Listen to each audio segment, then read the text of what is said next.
1% 금리 시대 전략은 부동산 시장이 들썩인다는 소식을 전해드렸는데요.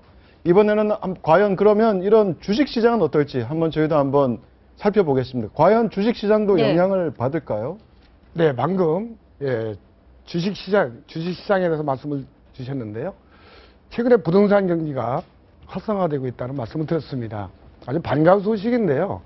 우선 저는 주식 전문가를 활동하는 사람으로서 주식 이야기를 하기 전에 우리 부동산에 대해서 잠깐 제가 한번 짚어보고 싶습니다.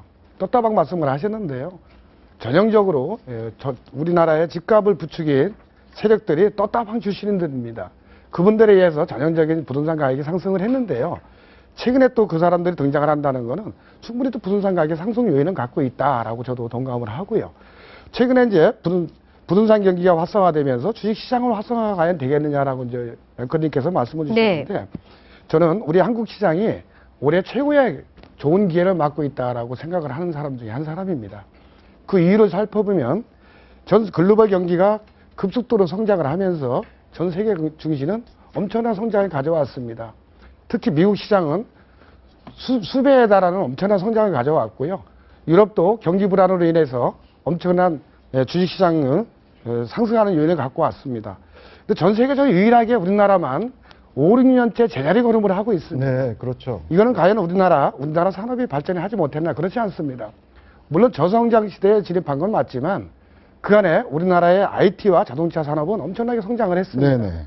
그럼에도 불구하고 5, 6년 동안 주식시장이 제자리 걸음을 하고 있다는 얘기는 결과적으로 선진국들의 환율 전쟁으로 인한 우리나라 가장 피해가 심했다라고 보고요. 최근에 이제 미국에서도 또 추가적인 금리 인상에 대한 조짐을 보이고 있습니다. 그동안에 미국이나 영국, 일본에서 저금리 정책을 썼기 때문에 가장 피해를 본 나라가 대한민국이다라고 확신이 되기 때문에요. 이제 미국이 금리 인상에 들어가면 우리나라의 그동안에 저평가 매력에서 빠져있던 주식시장은 이제 점차 활성화를 찾아갈 것이다 라고 말씀을 좀 드릴 수가 있겠습니다. 근데 주식 투자를 하고 싶어도 실제 주변에서 주식으로 돈을 벌었다는 개인 투자자는 거의 보지 못했어요. 왜 그렇습니까, 이거? 우리나라의 구조적인 문제인데요. 지금 앵커님께서 말씀하셨듯이 주식으로 재산을 증식했다는 사람은 거의 찾아볼 수 없고요. 심지어는 주식으로 전체 재산을 날렸다는 사람은 흔히 찾아볼 수가 있습니다. 대표님도 뭐 주식 투자로 큰 실패를 한 경험이 있다면서요? 네, 그렇습니다. 저도 90년대 초반, 중반에 큰 실패를 봤습니다.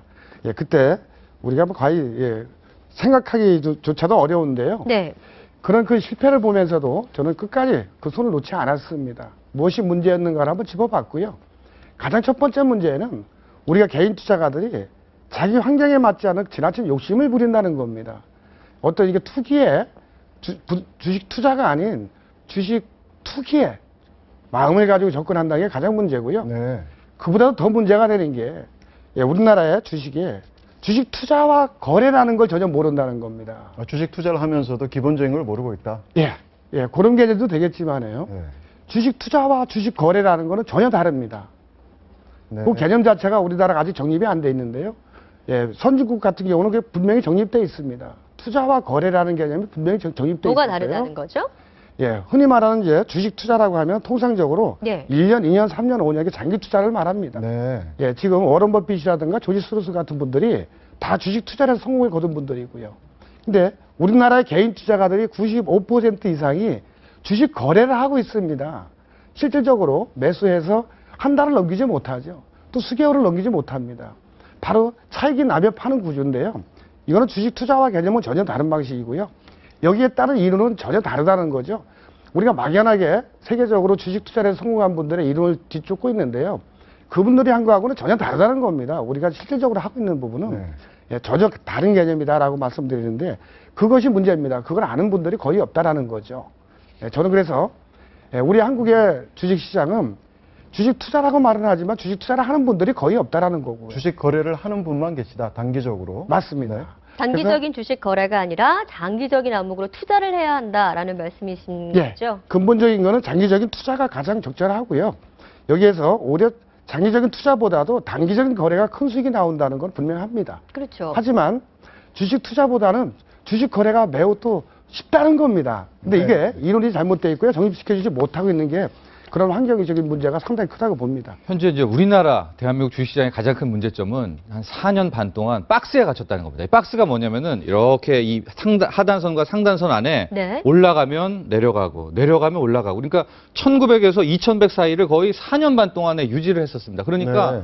거의 개인 투자자들은 이게 지옥을 맛본 거거든요. 네. 왜냐면은 떨어져서 살만하면은 이제 올라가면은 이 떨어지고 떨어지면 다시 팔면은 올라가고 이런 식으로 이제 개미 지옥이 거의 됐었는데 이 박스권에서는 개인 투자자들이 뭘 해도 승산이 없습니다. 그래서 실은 이제 기준금리 1% 시대가 오지 않았습니까? 여기에 네. 가장 큰 관건은 이 박스를 깨느냐입니다. 그러니까 네. 이 박스의 밑에점이 한 코스피로 따지면 2080에서 2100인데 이거를 깨야 됩니다. 이 상방의 이 콘크리트 이 시멘트 벽을 1%의 힘으로 깨지 못하고 또 맞고 떨어지면 아무런 기준금리 인하 효과가 이 주식으로 가고 주식이 올라서 사람들이 소비하고 있는 이 효과를 못 보는 거거든요.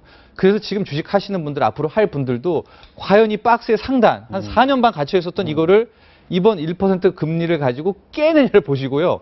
저는 이제 감히 말씀드리는 게 정말 네. 깬다면 뭐 네. 2080이다 2100까지를 됐다면 정말 안정을 추구하는 주식 투자자 분들도 한 번쯤은 주식에 관심을 기울여도 됩니다. 왜냐하면 4년간 이 박스에 갇혀있기 때문에 이 위에는 물량이 아무것도 없습니다. 그러니까 네. 주식이라는 게 이걸 깨고 지나가면은 이 위부터는 어디까지 올라갈지 모르게 되는 이 속성이 있거든요. 탄력을 네. 받거든요. 그러니까 꼭 이 2100선이라는 거 이걸 깨는지를 보시는 게 정말로 중요합니다. 말씀 네. 동의하십니까? 2100선을 주목하라. 예, 좋은 말씀 해주셨는데요. 네. 우리가 미국 시장을 예를 들어보면요. 지금 똑같은 말씀을 해주셨습니다. 미국 시장도 대략 4, 5년 동안의 박스권 행보세를 보이고 엄청난 상승세를 가져옵니다.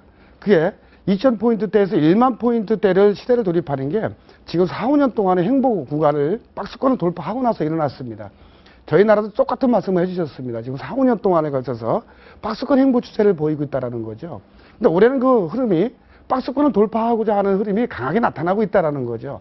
그 원인으로는 저희 나라가 4, 5년 동안에 박스권에 갇혀 있던 이유가 미국과 영국의 일본이 저금리 정책에 의해서 우리나라 수출 산업에 가장 타격을 받았었다 하고 말씀을 드리겠습니다. 네, 그럼 이 대목에서 지금 그럴 가능성이 있다고 그러는데 돈을 네. 벌 수 있는 주식 선택 방법 마지막으로 좀 간단하게 좀 정리를 해 주시죠. 예, 이제는 개인 투자가들이 잘못된 주식 투자 방법을 버려야 됩니다.